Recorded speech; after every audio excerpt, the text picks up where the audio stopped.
Good evening from Hong Kong, and good morning here in the East Coast. I am delighted as the Executive Director of Asia Society Hong Kong to be welcoming two really dynamic women to talk about a book that is a book that I'm recommending to everyone to read this summer. And also going to recommend to my book club, Dr. Vishakha Desai's new book, World as a Family, A Journey of Multi-Rooted Belongings. And the book is coming at a great time. It just got published in May, and I know Vishakha has spoken to many of our other colleagues at the India Center and other center about the book. But today it's going to be an interesting program in that we're really honored to have Ms. Suhanya Rafael, the executive, well, actually now she's the museum director of M+, as of January of 2019. So we're really delighted Suhanya can join us to moderate today's talk, or this evening's talk. I'm sorry, I'm here in the US East Coast, and I know Suhanya is in Hong Kong, and Vishakha I know is also in the East Coast. So that's one reason I'm confusing the evening and day, but I'm just delighted that both of them can join us. So today's program is really timely, as I mentioned, the book itself, and I'm going to start by introducing Dr. Vishakha Desai, who really needs no introduction. She currently serves as President Emeritus of Asia Society and Senior Advisor for Global Affairs to President and Chair of the Committee on Global Thoughts at Columbia University and at the Columbia University.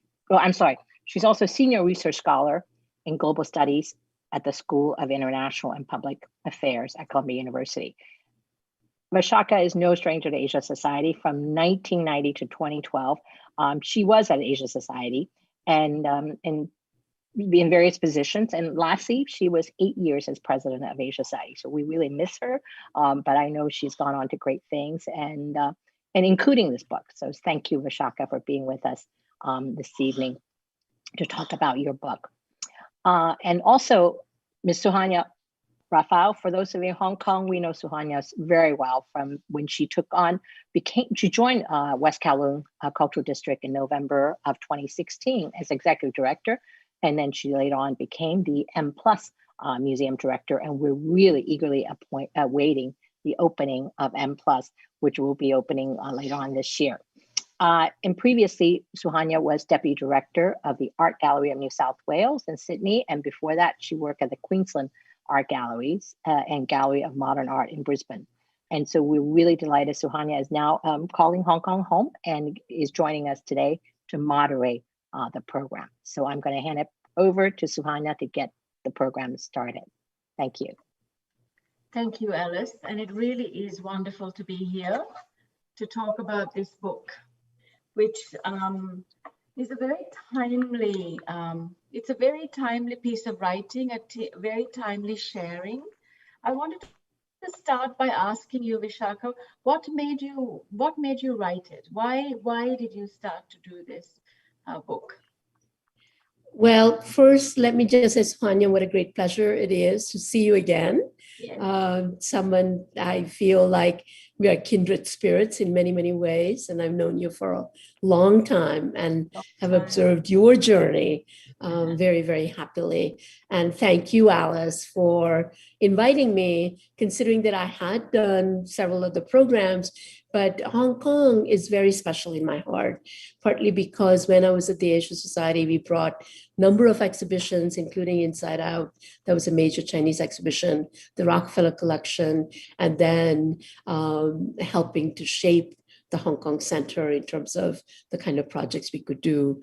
So thank you all for joining us. Now, Suhanya, the impetus for writing this book. I had been approached by some people to write a book about my story or something. And then I thought, well, who cares about my story? You know, that's not so important. But I then thought, well, maybe I should really reflect on my sense of India, both coming from India, being born there, and then studying Indian art, contemporary art, Asian art, and to reflect on India in a geopolitical, geocultural sense. Then when Trump was elected and just before that, but also 2014, 15, the kind of negative sentiments around anything global, were very high. And partly it was also because the former president of the United States had very clearly stated when he got elected that, in fact, he's proud to be anti-global because he is American, meaning that global was anti-national and global was antithetical to local or national interest. And then there were also people on the left who were really talking about global as extractive, rootless, and that global was actually a problem with a lot of the economic inequalities that were happening, globalization, if you will, in an economic sense. While there is some truth to that notion that globalization has created some haves and have-nots, I felt like global needed to be redefined, and that my personal experience of global was something that was multidimensional, that I never felt that I had to give up one thing over another, but to add layers. And yet this articulation was not very readily available. There were no stories that people were telling that way. And I teach now graduate students in global thought. They come from everywhere. This coming year, for example, we'll have 40 students from 20 different countries, each one of them having multiple cultures within themselves. So it's an ever-present reality for these young people. And yet they were saying, is it possible to be globally rooted, locally rooted and globally conscious? What is that? And they would ask me these questions. And I said, you know what? I need to write this story for them to say, how did I get to be so passionate about this idea of multi-rooted belonging that could expand to the universe? And then COVID happens. So to tell you the truth, before COVID, I had finished the text and I was about to give it to Columbia University Press. And when that happened, just before that, I had actually kind of gotten cold feet about the title. And I said, oh, world is family, sounds a little too kumbaya-ish, maybe it's too idealistic. It comes from an ancient Indian phrase, actually, very well known. And when COVID happened, I realized that, you know what? It's a brilliant phrase, not my own making, comes from 1000 BCE. And to think, because we all know what a family is, that has to do with you learn to be yourself in the context of others, in the context of a family. And to understand that and then transpose it to the sense of the world is such a brilliant idea. And so I doubled down on the title and wrote the postscript to say, we need this now. We need some new ways of thinking about the world. And that was the impetus. You also use that metaphor of the tree, the banyan tree, which is about roots, but also about growing, about nourishment, about, arboreal roots, roots beneath the surface, the air. It's very visual, the entire book. You keep seeing, I kept saying images, but I love this idea of the tree. And, right. It's such an important sentence when you write it. No, yeah, it's at the beginning, right? It's right at the beginning.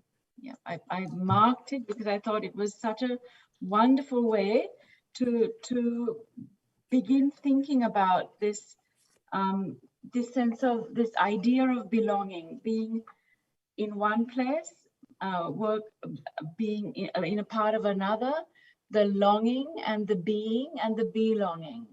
Right. I just felt it was a really wonderful metaphor.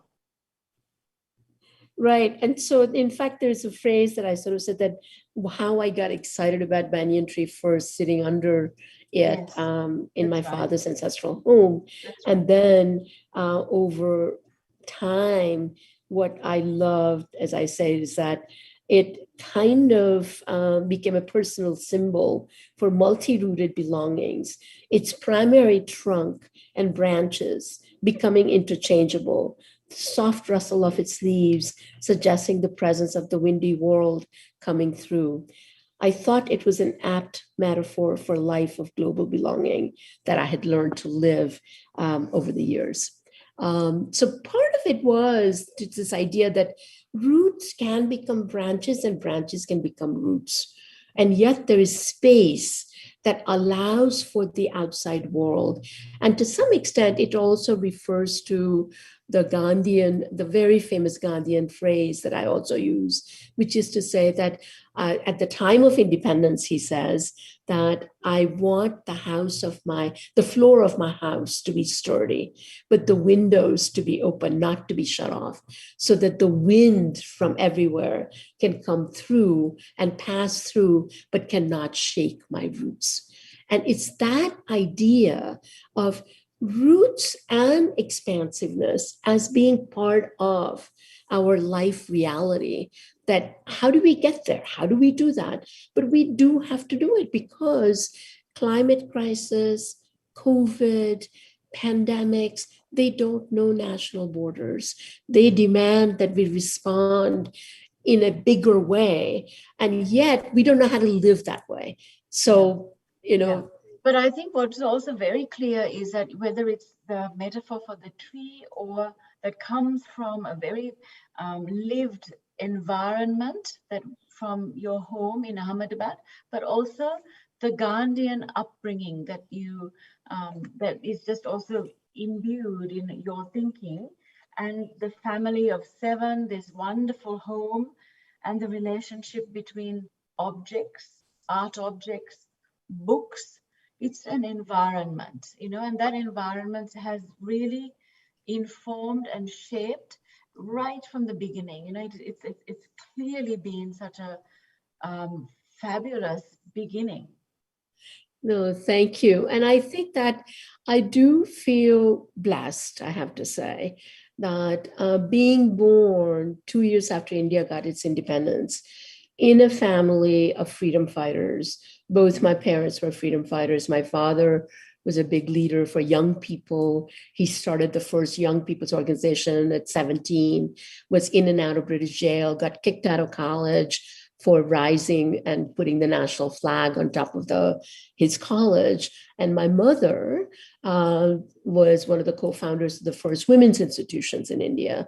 And both of them were from different castes, so they were revolutionary in their own right, actually. And I always think that whatever one says that I may have done as a very young person early on, it's nothing compared to what these guys were doing, But the truth of the matter is that I think, as you said, that the passion for things that my father had, which was about objects, and he was very focused on the idea that we have to own our past, good, bad, and the ugly. But the important thing is to respect it.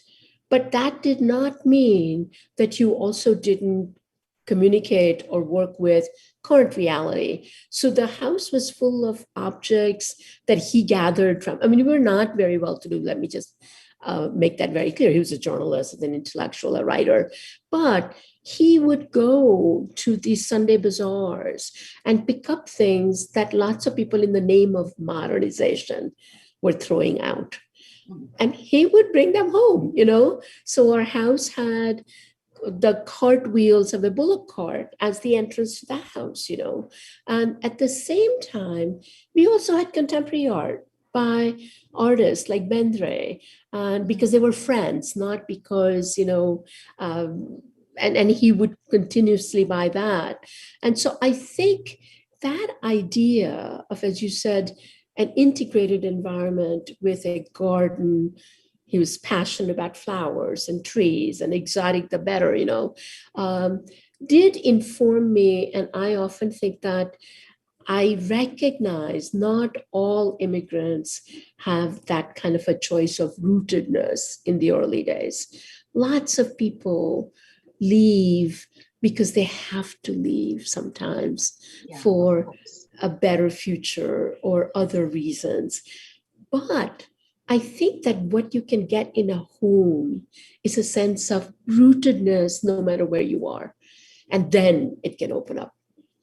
So I had two more questions. One was I really Right. wanted to ask about the women, your mother and grandmother, like very clear, very interesting relationship and very interesting ways that they're expressed throughout your life. And then, of course, the fact that you were taught to be a dancer and this kind of multiplicity of the arts, you know, Right. books, art objects, song, dance, and then the intellectual, you know, bringing all of that together Right. into what became a very illustrious career in the US. But it's a fabulous way to enter through dance. Right. So let me start with the first question we asked about my mother and my grandmother. That's right. And I talk about it in the book because my grandmother, maternal grandmother, was a very deeply religious woman.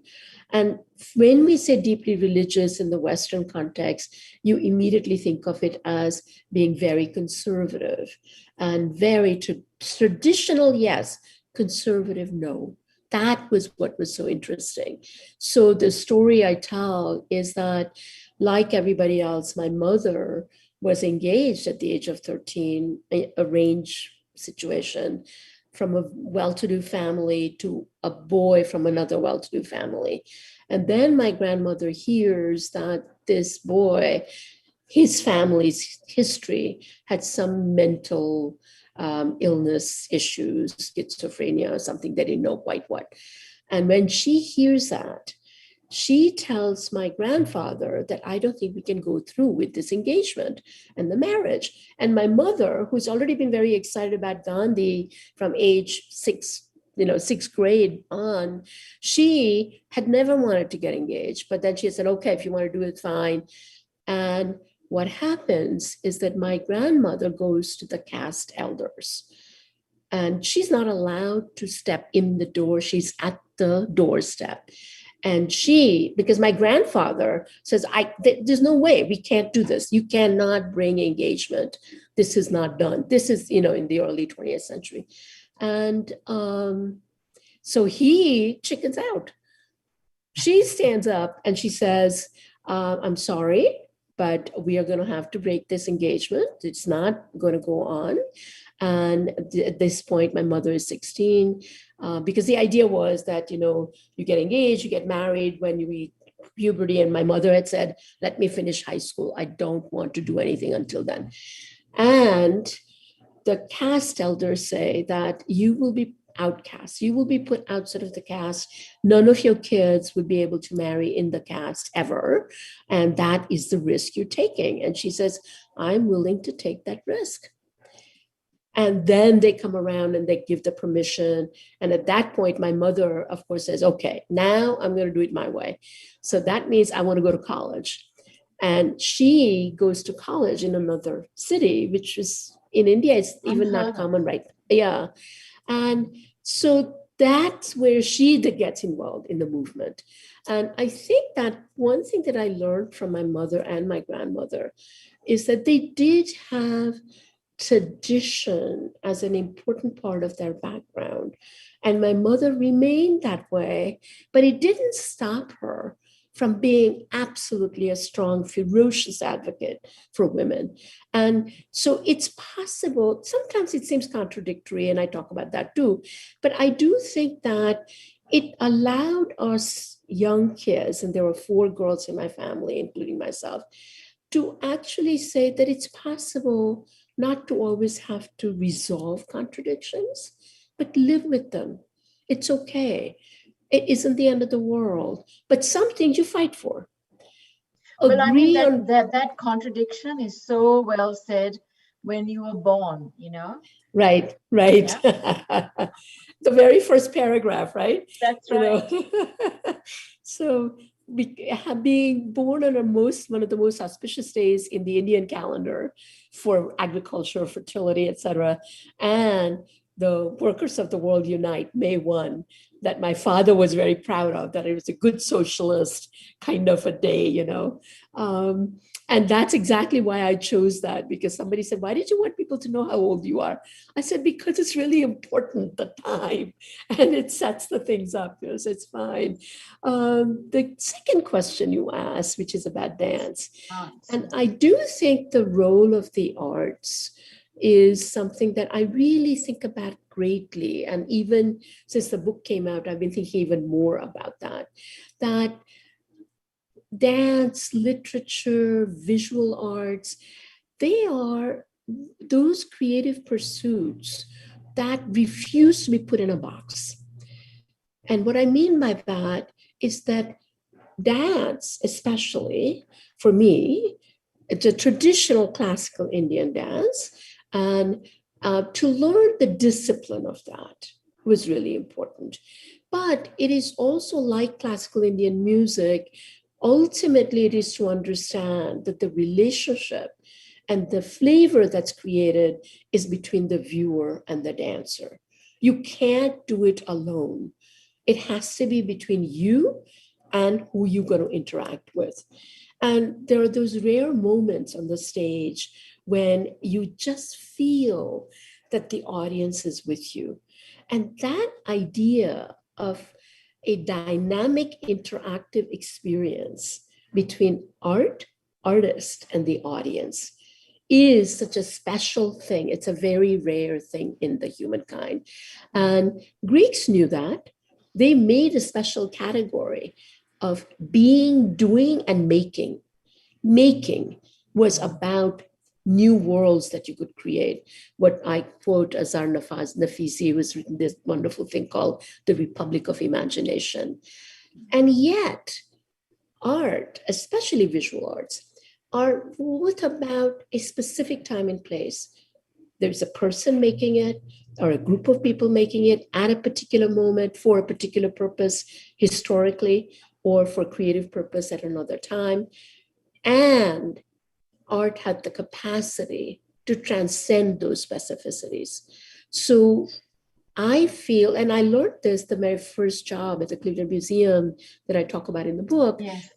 with African-American kids who didn't even know where India was, what Indian meant.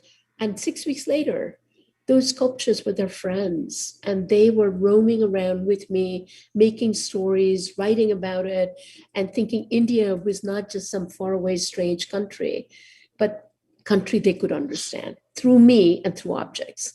Yeah. And that is the power of objects. And yet today, I completely get it, that we are now focused on the decolonialization, the political context, all that is important. But we mustn't forget that don't put art in just one kind of box. Art has the possibility of opening your mind. And so art is a good metaphor for global belonging in that sense. Yeah, I mean, in fact, you talk about the house, which had, 15th century sculpture and that wheel, and how the villagers or there were people who came and who came to worship because they see these objects, and these objects have lives, and the lives involve performance of a relationship, and so that is also part of what you're encountering, while at the same time you talk about your father seeing this as a way of salvaging these objects from being destroyed and thrown away at the same time, and saying that, but this is not a temple, this is a home. Yeah. And I think go ahead. No, I was just going to say, then the relationship, I mean, for me, the penny dropped when it was about these transformations from ruins into live objects. And that when you become that Cleveland Museum educator, it is through performance that you bring that, and you actually enter the museum world from education. Exactly.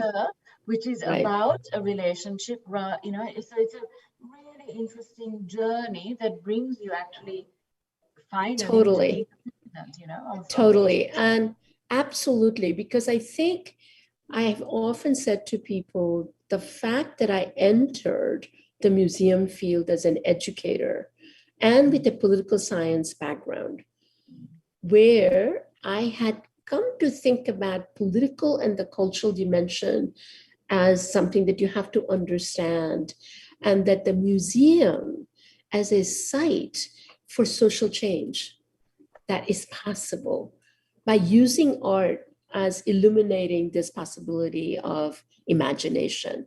There is something about that first encounter that I talk about in the book with the villagers who come in to think that this is a temple that you're going to go worship. And so, why can't I go in? And you say, well, no. It's just things, that my father picked up in a bazaar. And they're like, what is this? Then the story that I did not tell in the book, but that I do think about a lot, is therefore, when we did at the Asia Society, a big sculpture exhibition of temple sculptures. And there was a big conversation with the education people. At that point, I was a director. And they said, well, let's do a ritual, a ceremony in the museum so that people would know that these objects were meant to be part of a living tradition. And I said, but if you do that, then that object that you're enlivening, what are you going to do with that afterwards? Yeah, there's a responsibility. It's a responsibility. And therefore, let's not pretend that these objects are alive objects. They come from fragments of temples.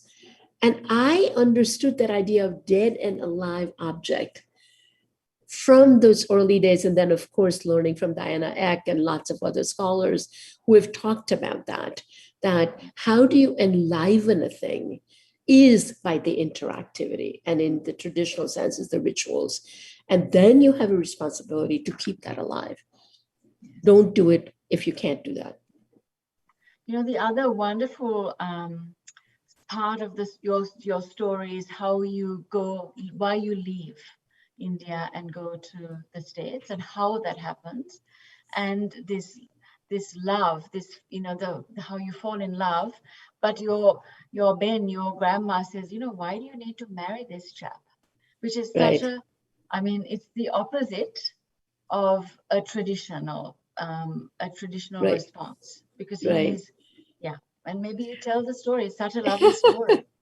Well, there's sort of two things in it. One is coming to America at the age of 17 I hate to say how long ago that was, more than 50 years ago, 1966. It was just a year after the immigration law had changed. Just to remind everybody, that meant that before 65 immigration reform, in fact, Asians were pretty much excluded. And when the Chinese were coming in as railroad workers, they could not bring their spouses. And until 1953, even those Asians, people of Asian origin in America, could not vote. Most people don't realize that. And that's the frame. So when I come into America, in our times, right? Exactly. It's not like far away. It's like, no, exactly. Very recent. And it's the stories that we need to remind ourselves as to, this model minority thing that Asian Americans have picked up on, that actually there were a huge amount of discriminations that went on. And so I arrived as a young woman and, literally getting a scholarship, AFS program that I think is a pretty amazing program. Hong Kong has a very nice chapter. What happens is that people don't even know who I am. So initially they think, oh, I'm Mexican, something like that. But then to live with a family, go to a high school, and really become part of a fabric of something, and people welcome you that way, really changes how you think about it. And you have to put yourself in their shoe.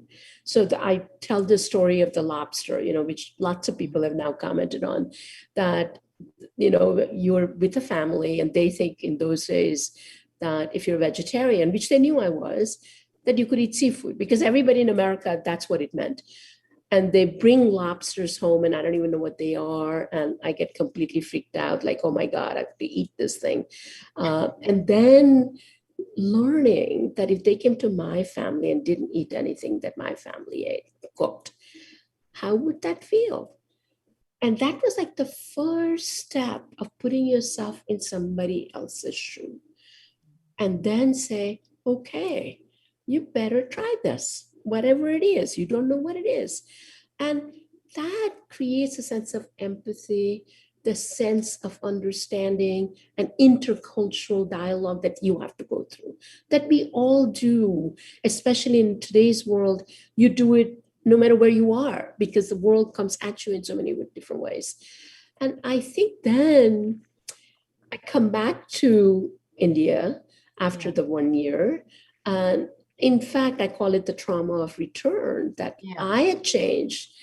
But other people in those days, especially, there was no way for them to imagine how I had changed, except for my father, because he had come as a State Department guest. And I fall in love with a Peace Corps worker at the age of 18. I think partly because he understood what my life was like in America, but he also understood India. And I think that was a connecting point. Yes. But I was very young. And by 19, when I meet him, and then I'm all clear. I'm going to get my BA and I'm going to get married and we're going to come back. And my parents, who didn't get married till my father was 34, my mother was 31, different caste. And they're saying, why? Why do you need to get married? So my mother doesn't say it directly, but my father says, look, live together and see what it is. Now, mind you, this is 1970. Even my American friends said that nobody ever said that, And my mother, of course, she says, oh, what we mean is, you live in the same city, you go to graduate school, you want to go to graduate school, see what it's like. And my father says, no, live together to see what it's like, because it's a big decision you're making and there is no need to get married. And of course, I rebelled against their liberal progressive attitude, said, no, I want to get married at home, traditional, blah, blah, blah. So, there you go. And they were right. I mean, later on, of course, it didn't work for all kinds of reasons. But I asked my mother later, and she said, the truth of the matter is that we didn't think that emotionally the connection was the same.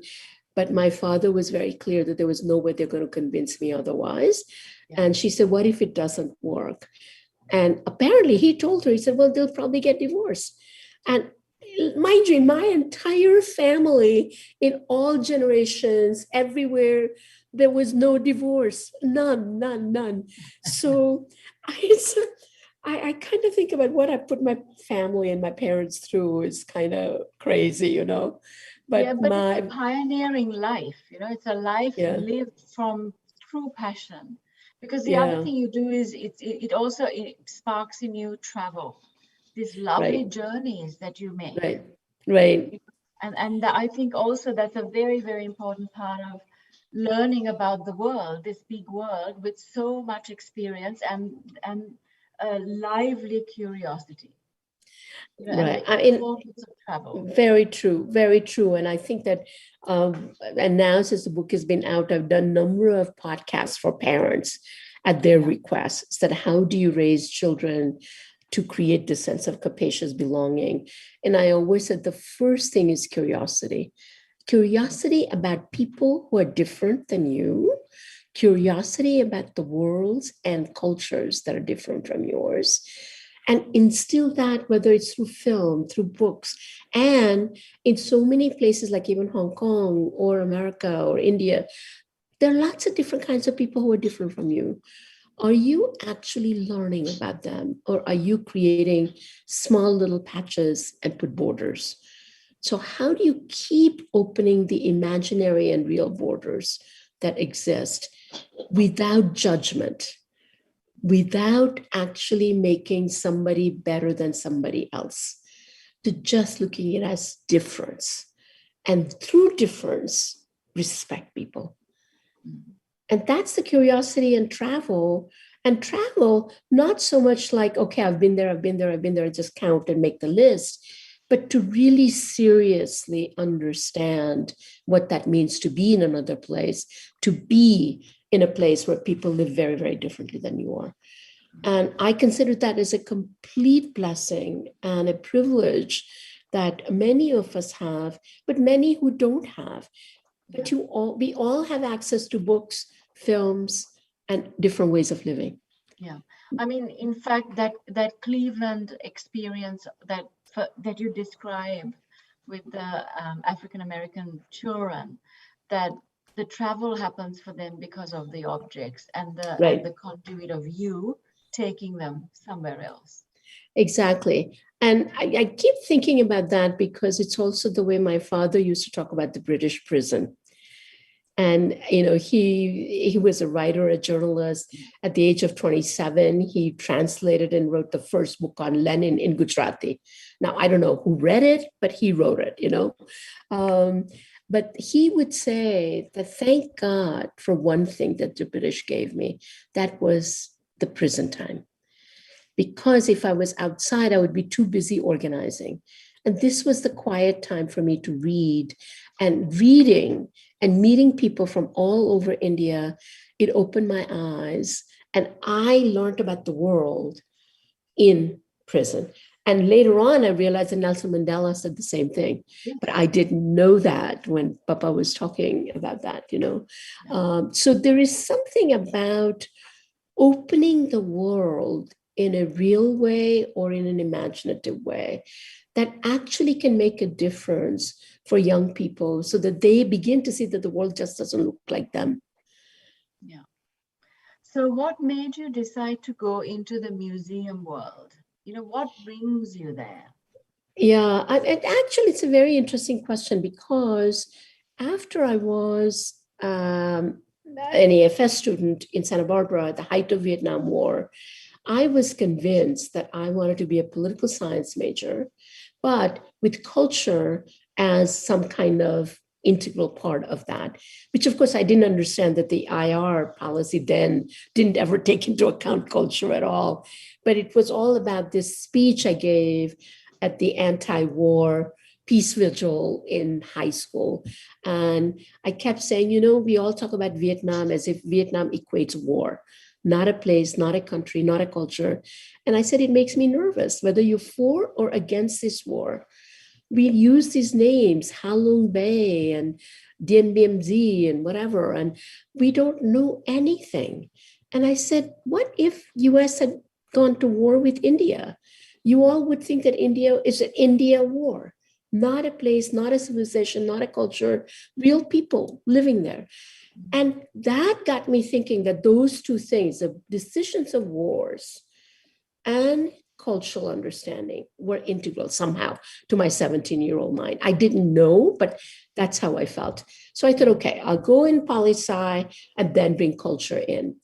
And then I fall in love, get married, come to America at the age of 21, graduate from college and leave India all at the same time. And it's entirely by act. It's through dance. Through dance. So what happened was my former husband had still 1 year to go, and he had gone to Peace Corps because of the war. And he had to finish 1 year of college. The dean of his college, the arts and science dean, learned that I was a dancer. And he said, why don't you do a performance? In 1970, there were not a whole lot of people doing Indian dance anywhere in America. And so it was written up in the papers and lots of people came, including he had invited the head of education at the Cleveland Museum of Art. And I had decided, because I'd done this when I was the high school student, that I would not just do dance thing, but I would do dance and talk about sculptures. I just sort of made it up that there'd be some slides and I'd talk about the sculptures and then do the dance. And so this head of education stayed till I finished the performance. And he said, would you like to come and talk to me? And I'm at the museum, and it's like, oh, okay. I had no idea. I had no idea that Cleveland Museum was one of the best museums for Asian art collection, right? And Sherman Lee was the director. Yeah. And Sherman Lee was the director then. So I have no idea whatsoever. I hadn't yet gone to the museum yet, even though I usually would go to museums, So I go there, and he says, would you like to work with us? And I said, what? I had absolutely no idea. And today it's kind of embarrassing because young people say, well, how do I break into the museum? And I keep saying, it was so fortunate because, and this in 1970, he said, we're an encyclopedic museum. We have all these objects from different cultures. It's important to me that we also have interlocutors from those cultures as representatives to talk to people. And he said, I can see that you're a good teacher. You know how to talk, you know how to explain, so you will learn. And he gave me a job. And my first job was to work with these young Black kids from East Cleveland Public School. Yeah. And it completely hooked me because I realized the passion that one could bring to actually understanding culture, and cross-cultural connection was what I realized that's what I was interested in. That it was, yes, there were political dimensions, but it could start from culture and then you go the other way. So, and once I started, then I said, okay, you better do it right. And then I went on and got PhD. And you never look back. You never look back because Right. really, when we think about why Asia Society, it is that cross-cultural. Exactly. And because exactly. coming there, arriving there. I mean, it was clearly heading there. Right. And yet I didn't know that, right? No, but no. Asia Society was of interest to me always, even when I was in graduate school, because they had interesting exhibitions. But then the other thing that's interesting about Asia Society is because it's also part of international relations and exactly. And so that therefore culture is not isolated, but culture is part of the overall fabric of a place, culture, region, societies, whatever. And the more you know about a place, the better decision you make. I mean, I think that the current president of the Asian Society, Kevin Rudd, who's a good friend, and Kevin, because he speaks Chinese, because he has spent time, in fact, he has more insight about cultures and societies, as was true with my current husband, who was also the president of the Asian Society, Robert Oxnam, who also is a China scholar and knew Chinese history inside out. And I think all of us who have that depth, you can add other dimensions. And it was Richard Holbrooke, the former chair, now late, is absolutely true that he said to me, don't ever forget that you have the kind of depth that the most policy wonks will not have, because they look at the policy from, kind of a airplane perspective, and you have depth, and just add to that depth rather than give up on that depth. Because what you bring to the Asia Society when you become the first that take up the directorship there is insisting on bringing the contemporary in, right? Exactly. The living culture. Yeah. Totally. So we have some questions here. We have a question here. Yeah. One of the questions is about, as an Asian American leader in the field of arts and culture, what is your advice to Western cultural institutions which are grappling with diversity and inclusion issues? Yeah, that's a good question. I mean, I just, in fact, did a program on that only 2 days ago. And it's an alliance of curators of color in America. And they were talking about what does it feel like to be the only person, only woman, only person of color. And I said, all my life, that's what it is. And I'm just used to that. But I think that the most important thing for the Western institutions or any institutions is, are you creating a space for people to bring their whole selves into that world? And what that means is that it's not good enough just to hire somebody who is different from everybody else, a person of color, just because the color of the skin. But are you giving them the space to actually grow and bring and contribute because of their differences. So the example I would give you is when I was selected as the president of the Asia Society. And yes, the first woman, first person of color, first person from Asian origin, first person from culture, lots of complications, but there it was. And when Richard Holbrooke, who was chair then, actually said publicly that, we are so proud because we selected Vishakha because she was the best candidate, not because she was Asian, not because she was Indian, not because she was cultured, blah, blah, blah. And it didn't sit well with me. And so I actually said to him quietly later, I said, Richard, don't ever say that. And he said, what do you mean? I'm giving you a compliment that is colorblind.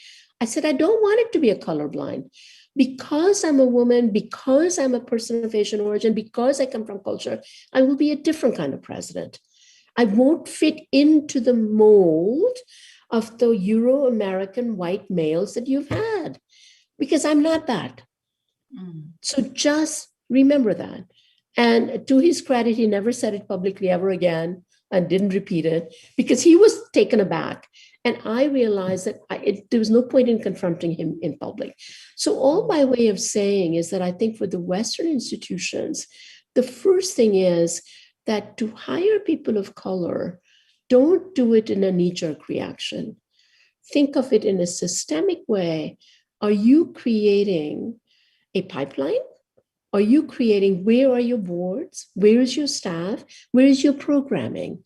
And then are you creating a culture that encourages diversity of opinions, not just diversity qua diversity? And that is a bigger, longer, deeper journey. It's easy sometimes to say, okay, oh my God, now I need to find 2 people. Let me find that. And we put them in. But if you don't create a support system, in fact, a lot of the young people are going to be very frustrated. So make sure that it's systemic and it permeates throughout the institution. Of course, Vishakha, when you were made president, and you look at what's happening now, that there's a space of many years between that. So you were exceptional in that sense. Right. And now so many institutions trying to unpack and really drill down and start to reconcile, because it's such a big piece of work that needs to be done.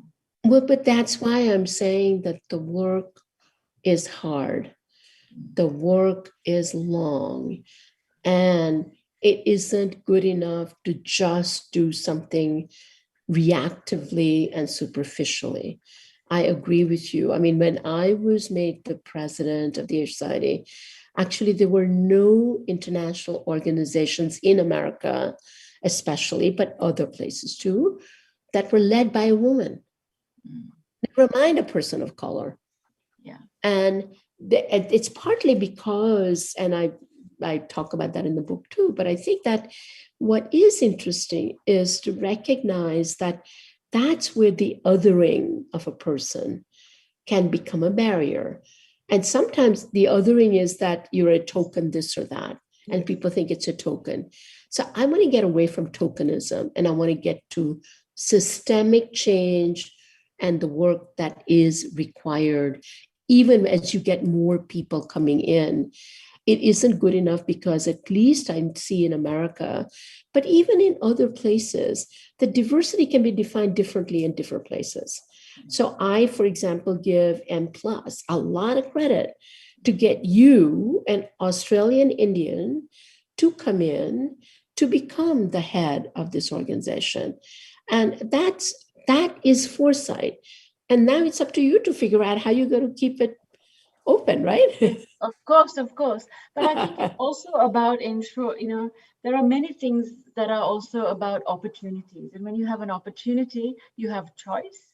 And when you have that choice, it's how you decide to make those choices present and real and take things in particular directions. But I think to go back right to the beginning when you said, why did you write this book? it was about, the last president and this sense of I am an American and there are all of these who are not. But it's Right. also about who do you think you are? And who do Right. we think we are is exactly about, this struggle in Western cultural institutions to recognize the multiplicity of who we are. Right. And therefore, the answer to that question, who are you? As one of my young colleagues have said, do you want the long answer or the short answer? It depends. Yeah. It depends.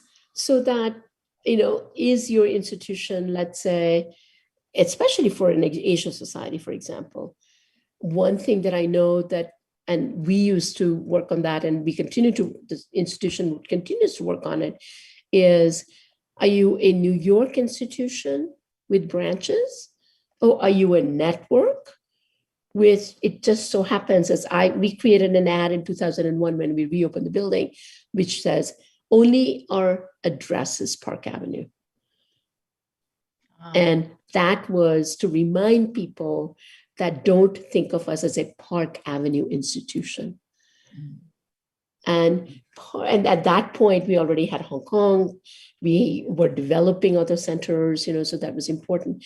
But so the point I'm making is that, and yet it is like a blind man touching the elephant. And by the way, an old Indian fable, another right? one where it's all right. Everyone has the right answer. Exactly. And it's so all if you true, but it's touch different.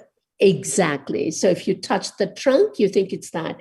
So Asia Society Hong Kong is the Asia Society for Hong Kong residents. And yet Hong Kong is part of this network. And therefore, how do you actually be independent, individual in relation to the whole?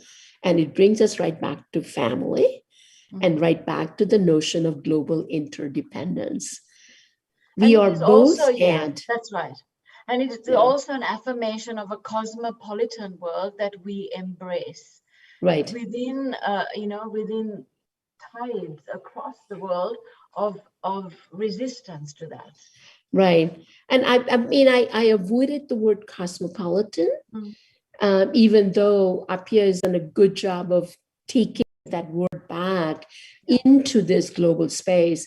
Because often when we say the word cosmopolitan, the image is urban, not rooted, moving around, very privileged.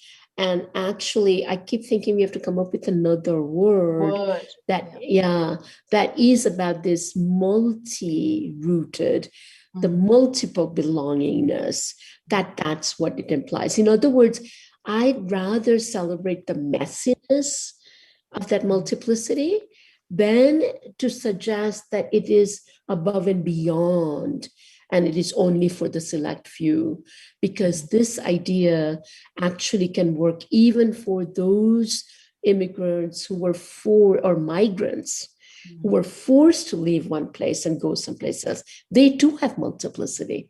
They too can be cosmopolitan in a different way. So that, Absolutely. And it's hard to think about that notion of celebrating the multiplicity within us. That you can be and not this or that, Yeah, I mean, we always talk about it at M+ because it's the power of the plus. Exactly. You add, and it's not one or the other. It's both, and actually more than one. Oh, that's fantastic. So who decided on M+ as a name? Well, it's a very nice story because it goes back to establishment of the whole district with a museum advisory group who went out and asked Hong Kong what kind of museum they wanted.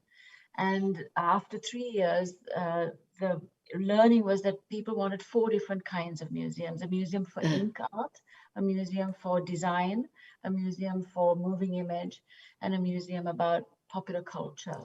And Victor Lowe, who is my current chairman, who was the chairman of the advisory group, said, let's make one big museum. And they wanted to talk about it as this visual culture institution for the 21st century, but couldn't decide on how to describe it. They kept saying it's a museum, but more. So And museum M plus, fantastic. museum plus more. So M plus is how it and it stayed. It was a holding pattern. You know, it was like, this is where we're going But to. it's brilliant. It's It's brilliant. absolutely Brilliant. because it Brilliant. moves forward with time. Right. Right. And we're also, not contained with words like modern. that's it. That's it. And also, it gives you the capacious, liminal, open space. And I think that's fabulous, absolutely fabulous, because in a way, that's the kind of way I want to celebrate life, that we're all like M plus, you know? Yes. We are this plus, Yes. you know? So people often ask me, and I've now gotten to a point where I said, you know, I have at least 6 different identities, and I talk about it in the book. So if people say, who are you? I said, well, it depends. Sometimes I am an Indian who lives in America. Sometimes I'm actually an American who is from India. Sometimes I'm an Asian American. Sometimes I'm an American of Asian descent. And sometimes I'm actually an Ahmedabadi girl who lives in New York. And sometimes I'm really a New Yorker who happens to come from Ahmedabad.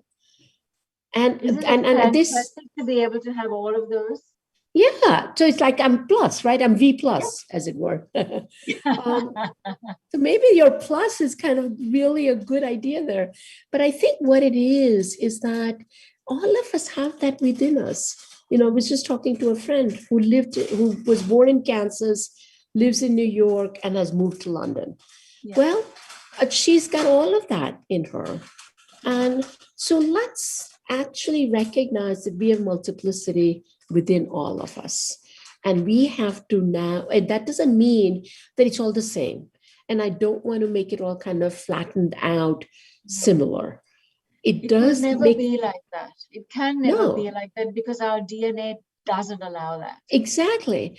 And on top of it, I do think that it does require that sometimes it's confusing for others who see you and for you too, in a different context. I'm sure you felt that in many, many different ways. Sometimes it's not only confusing, sometimes it's colliding and conflicting. But in the best of times, it's exhilarating. And it opens up because it allows for possibilities.